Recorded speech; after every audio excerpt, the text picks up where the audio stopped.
नुमित निनी की मनुंगदा MU द एफिलिएट तौरिबा कॉलेज सिंगे स्टूडेंट्स यूनियन की मीखल पांगथोंगनाबा नोटिस थोक्ट्रबदी अकनबा खोंगजंग कया चंगसिलगनी Heidi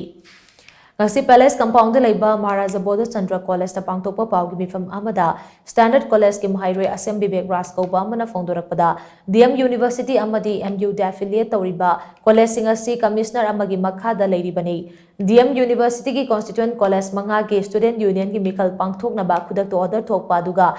MU gi makha da leiba college singina tumina lesson bahabasi manungda achouba lautuna ba ama leirabra haina mahairoi singna fawi DM University की constituent college मंगा की मिखल तौनबगी थोकलिबा order असे committee की guideline की मतुंग इन्हा नुमित तरानी की मनुंगदा election process लोइशिनगदबने अदुबे नुमित तरानी हेन लौदुना guideline की process थुगाइरगा मिखल पांगथोंगनबा honorary अमरोमदा MU the affiliate तौरिबा college की माहिरुइ सिंगना मिखल तौबिनबा हाइदुना वाकलबसो ताबिदना लैथोकली माहिरुइ सिंगी चमचमबा मिखल असिदा लेंगा की फमनाइब सिंगना खुद थिंजिलब्रा हाइबगी चिंगनबा चाउना लै नुमित निनी की मनुंगदा MU the affiliate तौरिबा college Singe students union की मिखल पांगथोंगनबा notice थोकदबने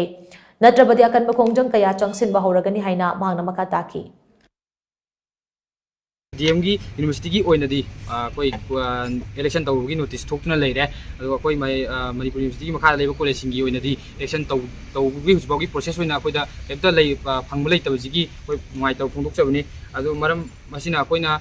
हाइजरीजे कोइ लेंगाकता कोइ तौगे हागदी पुना तौबिरो बोचे तौरोदबो ओरगदी पुलब तोकपिरो कोइ स्टेट अमता पुना लैमिनारगा DM की MU की लोइग्रे अदुगा कोइ मणिपुर की मखा लेबा कॉलेज सिंगी ओइना वोट तौदबसे कोइ नुवाइजदे मरम अदुना कोइ नुनि हुमनी बोगी मनुंगदा सरकारना कोई इलेक्शन की नोटिस थोपीदब तारदे कोई अपुनबा माहिरोगी ओइबा खोंगजंग अमा सोइदना चंगसिनजरकनी हाबजी थमजै।